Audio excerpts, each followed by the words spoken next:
Hello guys, musta kayo? Ngayong araw pala guys ay magluluto tayo ng leg ng manok na may olo. Sino ba mahilig sa inyo kumain ng ganito? Try, tuturo ko sa inyo kung paano ako magluto niyan. Dito nga pala guys ay lilinisin muna natin yung ating mga leg ng manok guys. Yan, ganyan pala guys maglinis. Kukunin natin yung niya, tuka at saka yung sangalangalan niya. Tapos yung niya, yung sa lieg. Pag ganyan na guys, makukuluin na natin yan guys. Yan. After guys, after 2 hours ko nga pinakuluan yan guys. Yan, ganyan na siya guys. Malambot na yan guys kasi 2 oras ko na yan pinakuluan eh.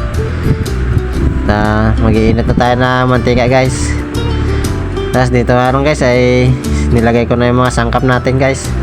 Sinabay-sabay ko na yan guys para parehas lang din naman yan guys eh, para sabay din sila maluto. Tapos nilagay ko na yung ating mga leg ng manok. Yan, then mix lang guys. Yan, para kumalat yung sangkap ng lasa. Tapos naglagay na pala ako dito guys ng toyo, tapos oyster, ketchup. Tapos yung huli ko lang lalagay dyan guys ay yung ginisa. Yan, ganyan yung pampalasa natin guys. Then loloy lang din natin ulit guys para para kumarat yung pampalasa natin, para lahat ay may lasa na. Yan, ganyan yung gawin natin guys.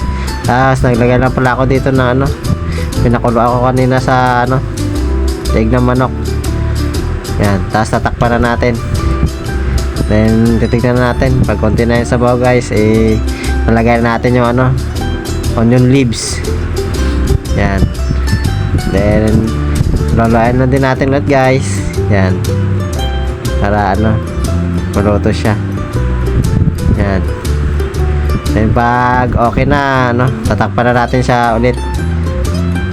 Then siya guys, ito na ang ating leg ng guys, manok guys. Ito na pala yung finished product nya. Sarap nyan guys, si ulam o kaya pulutan. Kaya kung nagustuhan nyo ating video guys, pa-like na lang, then share, follow ka na rin guys, para masaya. Maraming salamat. Bye bye.